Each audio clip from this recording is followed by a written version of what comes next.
So ngayon ay napakagandang balita para sa mga bangag na kung saan naabswelto ang mga plunderer o ang mga kawatan sa kaban ng bayan.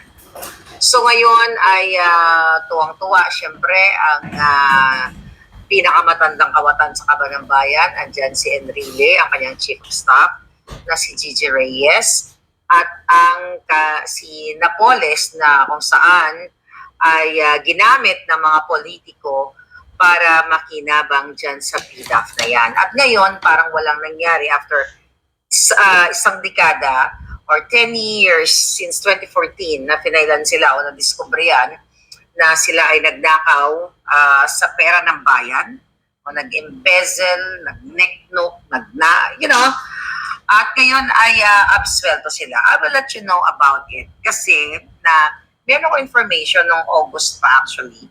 May nag-message sa akin. Pero ngayon, walang pagdidiin sa mga mainstream media na yung walang pag-aaklas.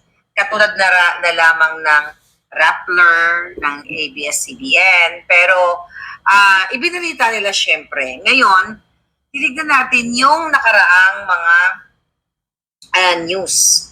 Okay? Kasi si Marcos Jr., ang presidente niyo yung bangag at si Lisa Tanas ay nakinabang kay Janet Napoles ayon sa aking source. Alright? Ayon sa aking source, nung senador pa lang si Bangag, ay talagang si Lisa Tanas ang kumakamal ng pera from Janet Napoles according to my source. Kung titignan ninyo ang mga balita noong 2016, kaya mga headline na Inquirer.net, Bongbong Marcos sued for plunder over pork barrel. Kasabwat talaga siya. Pero malaman natin kung sino ang nagpigil na huwag siyang isama. Mamaya ikukunik natin ito sa pulburon. Alright? Then Rappler, January 24, pork barrel ghost hunts candidate Marcos. 2014, COA tells Bongbong Marcos return 10 million pork barrel. Ayon sa GMA Network, plunder Raps Pag versus Marcos 2016 over 205 million pork barrels scam. Ang daming article, okay? Rappler, okay, April 6, 2016, group asks ombudsman to probe Bongbong Marcos in PDAP scam. So lahat dito, nung mga panahon na yun na hindi pa bangag ang gobyerno, yung mga mainstream media umaayon na si Bangag Jr. ay kasabwat dito sa PDAF o yung pork barrel o yung tinatawag na ang tinatawag na pagkamkam nila sa kaban ng bayan. Pork barrel, pangangamkam, ayan, sa ating Priority Development Assistance Fund, supposedly para sa inyo. Babasahin ko lang yung nag-message sa akin noong, okay, tingnan natin ano nakikita, okay? Noong August 8. Okay? Noong August 8, may isang random personality, random ordinary citizen na kakilala kay Bangag. Okay? So ngayon, ang sabi niya kasi dito sa akin, na meron siyang naibibigay na information. Okay? Patungkol sa PDAF scam, yung kay Napoles. Sabi niya, please, confidential lang po muna ito, ma'am. Grabe po na kasi talaga ang bangag na presidente. Sangkot po si Bangag Marcos sa scam. Alam niyo naman yan, nakikita yan sa mga articles. Alright? Okay?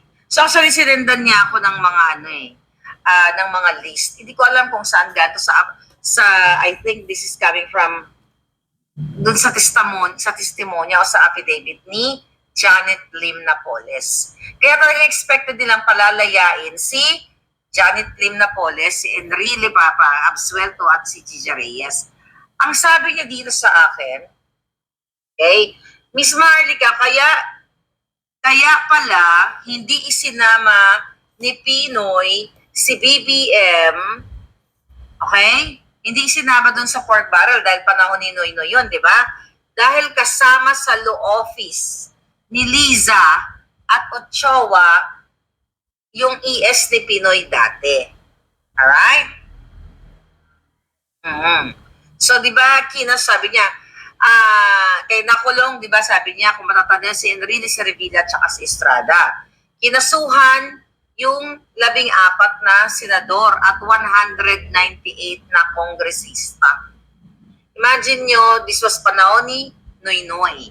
Mga senador, magnanakaw. 198 na kongresista, sangkot. Dapat makuha natin yung mga pangalan nito para hindi nyo iboto sa mga susunod na lahat kasi mga putang nandyan pa rin. Ayan. Tapos sabi niya, ang sabi ko nga dito sa kanya, Miss Marlica, ayon kay Napoles, nag-advance ng 10 million si Lisa ang tumanggap. Ayon kay Janet Napoles. Ito'y bago sila maabswelto. Kaya po nung nag-surrender, si Napoles ay sinamahan pa ni Mar Rojas. Okay? Kaya po nung nag-surrender, si Napoles noon ay sinamahan pa ni Mar Rojas sa Camp Crame kasi utos po yun ng gobyerno ni Pinoy. Okay? Dahil nga, talagang malalim na talaga, ang ugat ni Ochoa, based din sa information na nakuha natin, at kay Lisa Tanas, dahil magkasama nga sila sa kanilang law firm, talagang ganyan ang kanlas, hanggang dikit sila. Kaya hanggang ngayon, nandyan si Ochoa na nag-assistant o sidekick ni Lisa Tanas. Kaya nga, di ba, nagtataka kayo kung nagtataka si J.M. Morales nung 2012 nung panahon na yon, okay, ni Noynoy, ay hindi pinasalma, hindi itinuloy yung pag-raid doon sa kondo ni Maricel Soriano na kung saan nagbabangag sumisingot si Marcos Jr. kasi nga, ayon kay J.M. Morales, agent ng bayan, yun ay utos ni Ochoa. Kaya naman ngayon, si Ochoa, kahit siya ay appointee ni Noynoy, behind the scene, niloloko kayo mga dilawan na akala ninyo anti-Marcos o ayaw ng panahon ni Noynoy, yung kanyang executive secretary, na ayaw sa mga Marcos na kawatan. Pero ang totoo, magkakasabwat sila. So ngayon dito sa sa message na ito noong August na sinend sa akin, na si Lisa Tanas ay tumanggap ng 10 million nung panahong yaon mula kay Janet Napoles. Alright? Sabi niya, mamaya babasahin ko yung mga listahan na isinulat niya. I think kasama ito sa affidavit ni Janet Napoles. Okay. Miss Marlica, sabi niya dito, okay, nung time ni Pinoy, okay, tumawag po si Pinoy kay De Lima na i-stop ang investigation ng PIDA. Okay? Okay. Ang sabi pa, meron pa nga pong handwritten na computation si BBM sa sharing niya sa PIDA. Okay? Okay. Kaya po si De Lima, okay? Si De Lima ay nakalaya dahil, ayan, sabi ito, dahil si De Lima, ito. Okay. Ano sabi niya dito? Okay. Kaya inutusan po ni Executive Secretary Ochoa noon si De Lima na wag isama si BBM na kakasuhan dito sa PDAF na ito. Imagine niyo. Kayo mga dilawan supporter, akala niyo si De Lima, kunyari, ayaw sa mga Marcos, diktador. Pero tignan mo, yung pala, liit sa kalaman ninyo, ay magkakasapwat sila. Imagine mo si De Lima, biglang sinabi, nung pinakawalan siya, na-absuelto siya sa kanyang mga kasong naharap na blessing daw si Marcos Bangag sa Tambayanan. After 40-something years na nagdadakdak si De Lima, kayong mga supporter niya, ang mga dilawan, na ang Marcos ay magnanakaw, kawatan, demonyo, manggugurgur lahat, biglang twist. Okay? Ang sinabi niya ay blessing si bangag sa taong bayan. Kasi lingid sa inyong kaalaman, ayon sa ating source, ininstruksyonan ni Executive Secretary Ochoa at itong si, itong panahon ni Pinoy na to, na huwag isama si bangag sa kaso. Dahil nga magkasama si Ochoa at si Lisa Tanas sa kanilang law firm. Hindi natin alam, baka yung nakukuha ni Lisa during that time sa PIDA from Janet Napoles ay binabahagian si Ochoa. Okay? Yan natin to. Alright. Sabi niya dito, ito. May binigay actually na pork barrel board exam passers. So dito, ito, sabi niya, ito Ms. Marlica ang mga listahan. Kumbaga, coming from, Inquirer. Actually, from lawmakers under pork exposure to Napoles scam 2006-2011. Ayan yung mga senador kasama si Ramon Revilla, 1 billion, okay?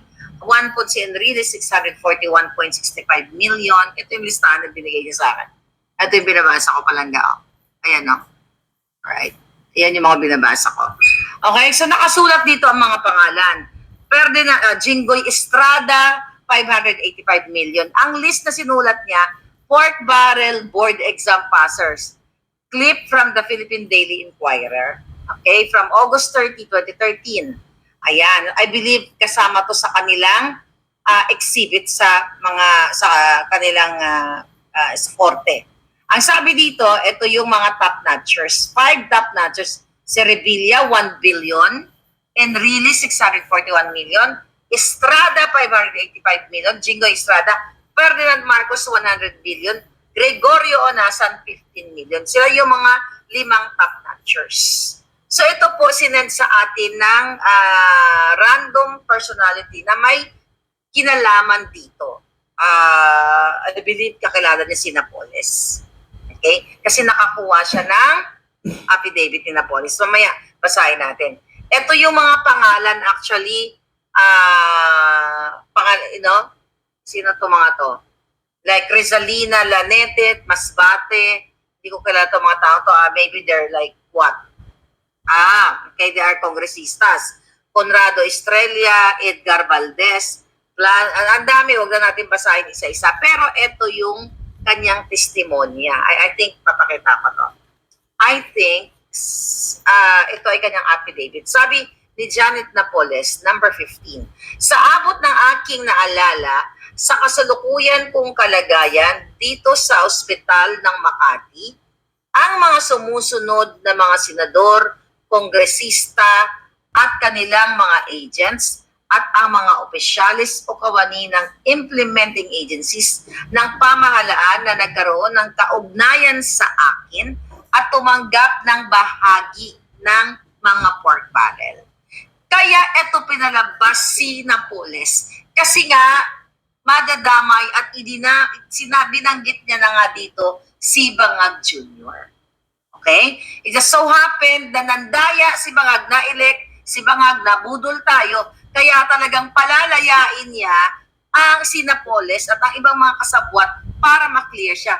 Nakalagay po dito sa affidavit ni Napoles at yung nanonood ngayon sa Sandigan Bayan, alam nyo na legit tong binabasa ko. Okay? Na testimonya. Okay? Ito yan mga palangga. Ayan yan. Dali. May nag-send. Ayan. Yan yung testimonya niya sa taas. Kita niyo yan? Ayan, ayan, ayan. So anyway, sabi niya dito, okay, sino to? Ayan. Grabe, Kaya wala na talagang matino talaga palangga, Biazon, Rodolfo, ayan. Robert Barbers, yan si Barbers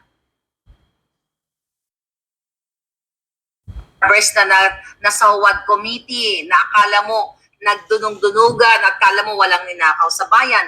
Kasama po siya sa testimonya ni Janet Napoles. Ito actually may initial itong papel na hawak ko. Alright? Oh, number 3, si Enrile. Okay, 1 point si Enrile. Estrada Jinggoy, Estrada Loy, Gringo Onasan, Robert Jaworski, Lito Lapid, Loren Legarda, Ramon Magsaysay, okay, Ferdinand Marcos Jr., Tessie Aquino Ureta, Aquilino Pimentel, Coco Pimentel, Revilla Ramon Jr., Vicente Soto, Villar Cynthia, Villar Manny, kasama pa nga dito ng panana yun eh. At sabi niya to, campaign funds only. Villar Manny, Cayetano, Alan Peter, okay, Escudero Cheese. Ito po ay nasa testimonya ni Janet Napoles na binabasa ko sa inyo. Alright? Ayan.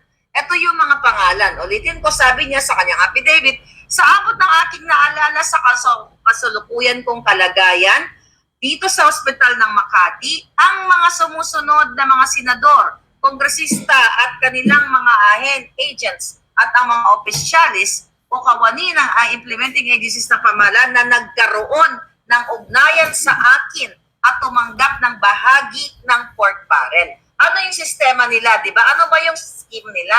Magpupondo, kunyari, sa mga proyekto. Yung katulad na ginagawa na, magpupondo yan sa mga ano na yan, proyekto nila, mga bogus, non-government bogus project. Kunyari ito, 100 million sa ganitong project. Clean and green, kunyari.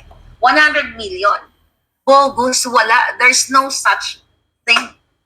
So, kung magkano ang usapan nila with senators and congressmen, Janet Napoles, dahil, bigyan na lang kita ng 10 million, ibigay mo sa akin yung 90 million. Kaya ganito po ang nangyari sa ating bayan. Okay? Ngayon lang kasi August lang to nakarating sa akin. Ito yung mga pangalan. Bernard, ano to? Henry, ito, mga pangalan, tingnan natin. Bernard Rose Palacio, Ruby Chan Tuazon, Doña Señora Rivera Tuazon, ayan, Lucila Gigi Reyes, yan yung naabsuelto ngayon ng Sagdiang Bayan. Ito si Freddy Villamor, ito yata yung nag-lawyer dun sa babaeng nawalan ng mga naiwan kunyari yung maleta dun kay Rapi Tultok po, yung drama-drama. Ito yun. Ayan, Butch Tuazon. Ang dami, sino to mga to? Mga kakilala natin. Tingnan nga natin. Dudot Jaworski, Tet Dioya, Dukot, Canlas, Villacorta Agana. Oh my God. So ito yung nakalagay po sa affidavit niya. Jewel Pimentel, Mon Arsinas, Cruz, Richard Gambe, Jennifer Corpus, Arman Padilla. I don't know kung kilala nyo, minority black daw ito nung time na yon. That was 2014. From 2010, I think, 2010 to 20, nung panahon ni Nonoy. John Adriano, So anyway, imagine nyo yung mga tumatakbo ngayon.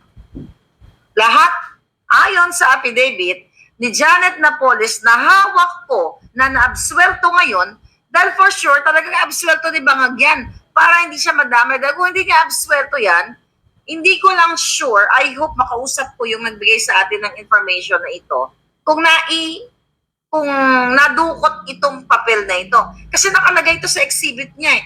Sinabi niya dito yung mga pangalan ng mga politiko na nagkaroon ng ugnayan at tumanggap ng bahagi ng pork barrel. Ibig sabihin tumanggap, nagplunder. Tumanggap means nagplunder, nagnakaw, okay? Nangawat, nangupit, di ba?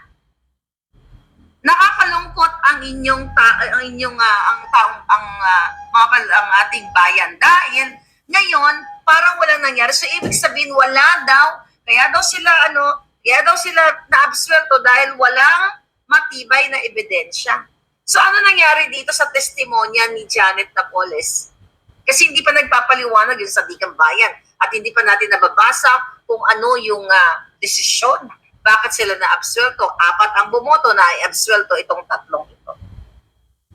See? Itong mga pangalan na to, mga politiko ngayon, tumatakbo pa rin sila. So kawawa talaga ang Pilipino, mga kababayan. Ayan Janet Napoles, ito, may signature to eh. Tingnan natin. 12 midnight, ano to, 12, may nakasulat pala mo. Pero dalawang kopya ang sinend sa akin ng taong ito. And I hope, well, I message already ng taong ito. And I hope, nung nag-message kasi sa akin ng August 8, willing siyang lumabas patungkol dito kasi kilala niya si Janet Napoles. So ito yun mga kababayan. So, saan kayo tutungo?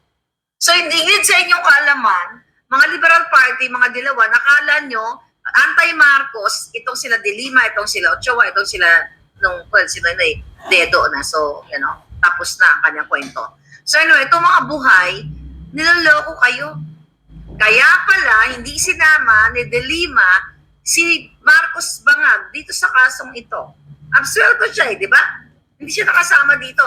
Kasi, kinausap ng law partner ni Lisa Tanas, yan nga si Ochoa, dating executive secretary, na huwag siyang isama. So, talagang pinagluloko kayo ng mga putang inang ito. Kaya kawawa talaga Pilipino. Kaya dapat talaga abolish lahat yan. Dapat talaga gurgurin sila at dapat ang pagnanakaw, ang plunder ay may abrupt, right away, gurgur. Kasi ano ang nangyayari ngayon mga kababayan? Dahil nakatakas after 10 years, nag-antay lang sila, nagtiyaga sila, ngayon magpa-party na. Remember kung gaano ka-fabulous yung si Napoles na wala namang negosyo. Yung anak niya, naalala ko yun dito sa Beverly Hills, nag-invite ng mga celebrity, ng mga Hollywood.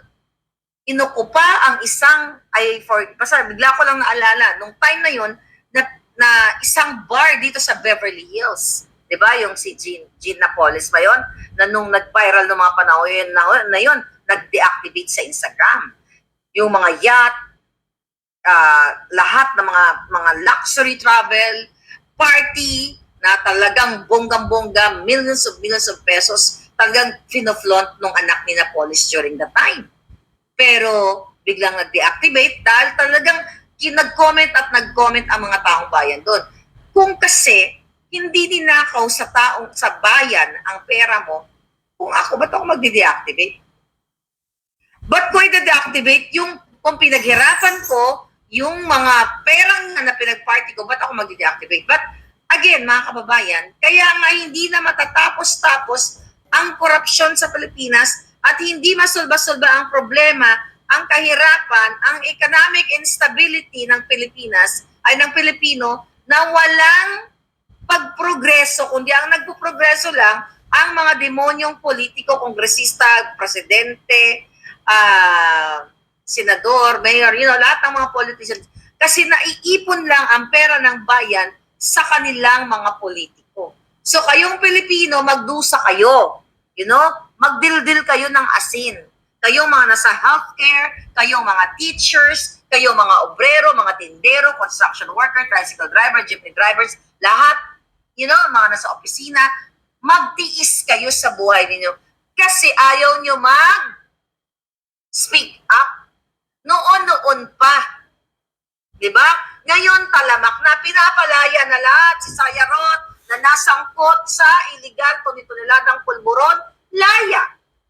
Alitagtag, hindi na natin narinig yung driver, wala.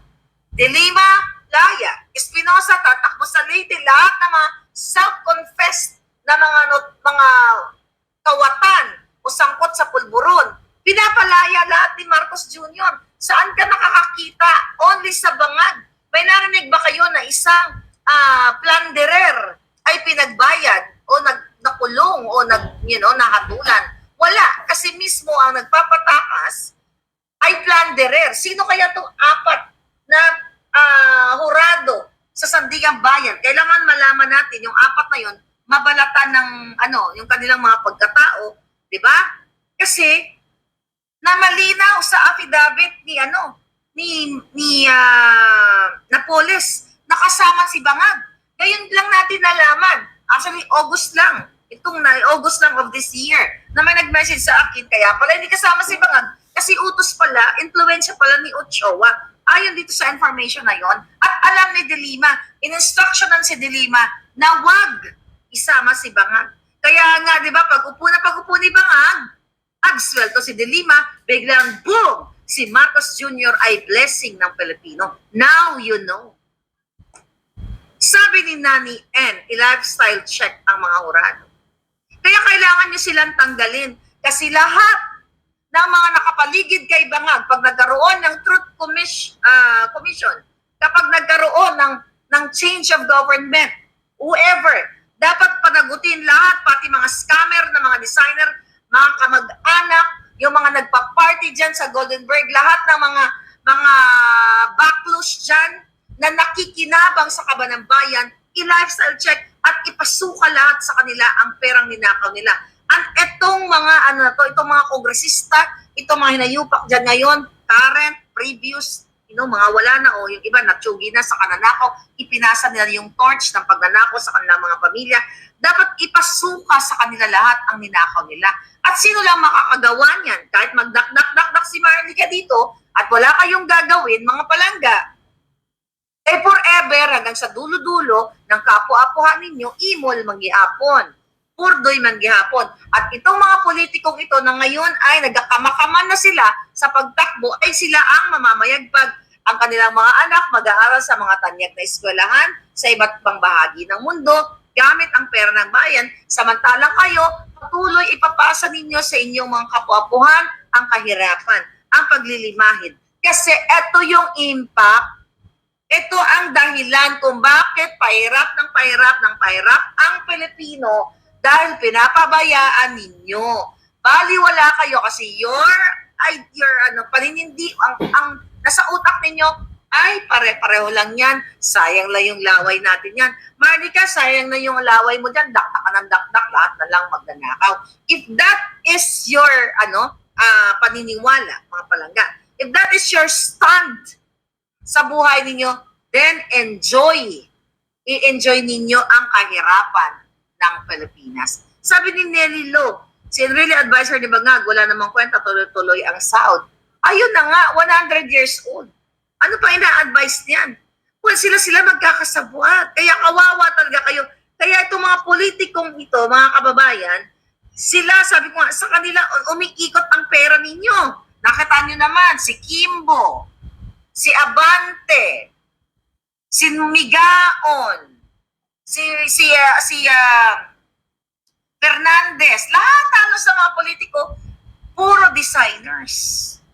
Ang sweldo ng mga yan, sabihin na natin, ipagpalagay na lang natin, kasi nasa 300, I think, nasa 300,000 ang sweldo ng mga yan. 300,000 ang sweldo. Kung yan ang sweldo nila lang, hindi sila makakabili ng ganyang mga mamahaling sasakyan, sports car, mga resort at kung ano pa, pagpapaaral sa kanilang mga anak sa iba't ibang panig ng mundo gamit ang pera ninyo. We're not only talking Congress. We're talking about mga police tiwali, mga general na mga tiwali. So, wala talagang walang katapusan ang pagnanakaw nila, mga palangga. Kapag hindi ninyo pipigilan. Di ba? Puro pangako, sabi ni Haji. Ngayon, imagine mo, 14 years, laya na mga hitan. Actually, yung si Gigi Reyes, may naichika sa akin, di ba?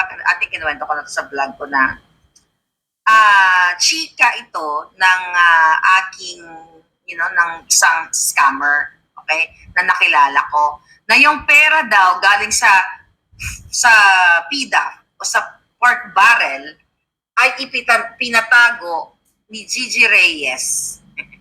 Pinatago ni Gigi Reyes sa girlfriend ng kapatid niya. Kapatid ni Gigi Reyes. Okay? I don't know how true, pero chinika ito sa akin ng isang scammer nung nandyan ako sa Pilipinas nung inauguration. Gigi Reyes, may kapatid. Yung kapatid niya, may girlfriend. Kapatid ni Gigi Reyes, lalaki, may girlfriend. Ngayon, pinatago daw itong pera na ninakaw, galing sa pork barrel, dito sa girlfriend. At ayaw na raw isole kay Gigi Reyes. Nung binabawi daw, ayaw na raw isole. Isang negosyante ito. I don't know how true. Okay? Ito yung na-inform na sa. Kaya nung narinig ko, sayo tangin na, if kung totoo yan, grabe itong mga negosyante, politiko, yung pera pasa-pasa lang. Okay? Pasa-pasa lang sila mga palangga. So ngayon, talagang forever na manglilimahid kayo sa kagutuman, sa kahirapan. And I hope itong pag-meeting ang pagkipagkita ni Inday Sara dito sa INC at sa iba pang mga religious group ay hudyat na sila ay mag-peaceful revolt. Bangag na presidente ninyo, lahat pinapatakas, lahat ng sangkot sa smuggler ina-appoint, mga pulboronic pinapatakas o ina-absuelto, plunderer ina-absuelto. So saan kayo? Sabi ni Enrile Assistant ng si Gigi Reyes, Chief of Staff niya sa Faysay Deliayas, Chief of Staff niya yan.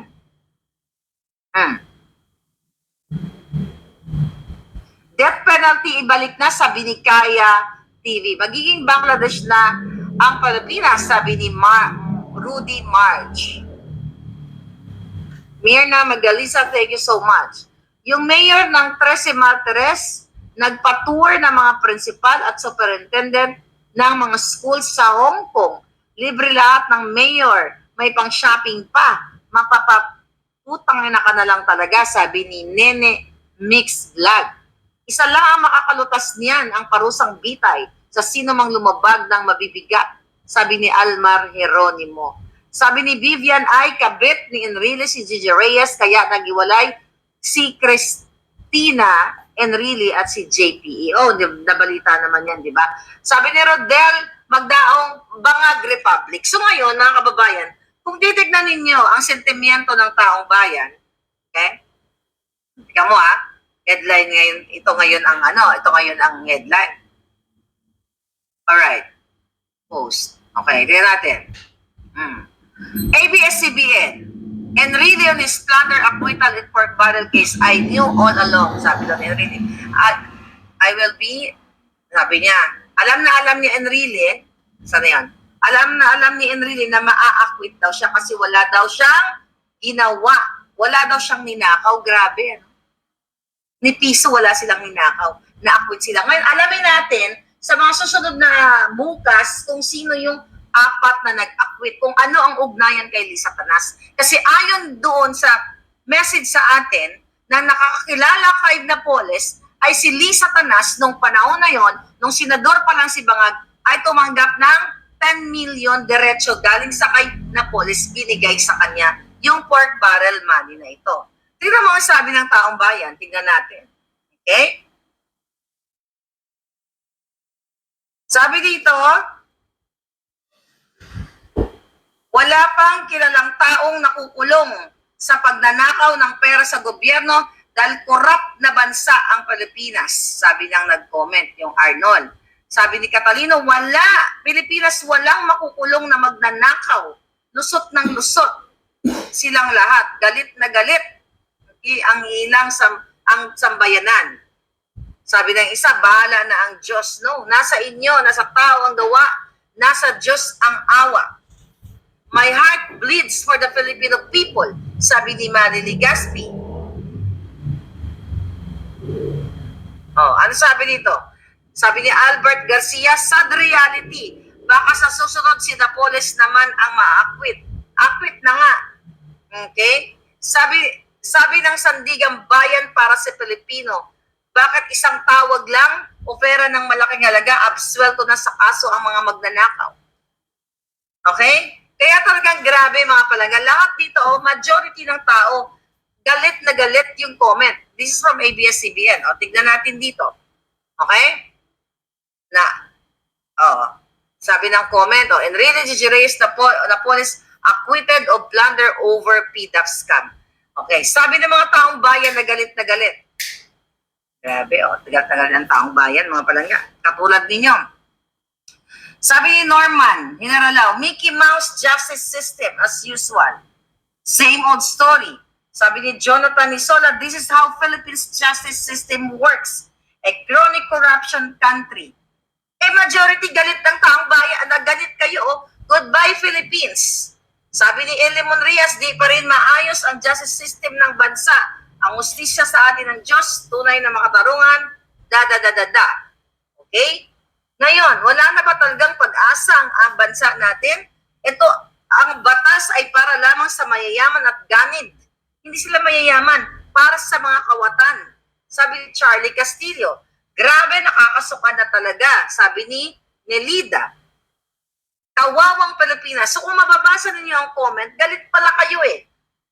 Sabi ng isa, sabi ni Jess Van Ali, tama nga yung kanta ni Bamboo na Tatsulok. Okay. Goodbye Philippines. Sabi ni Marifay, grabe na talaga. Kasi kahit guilty na. Ngayon, pag malakas ka sa politiko, kunwari, nagulat na lang tayo. Sabi niya ganyan, mabuhay ang Pinas. Congratulations sa lahat ng mga magnanakaw.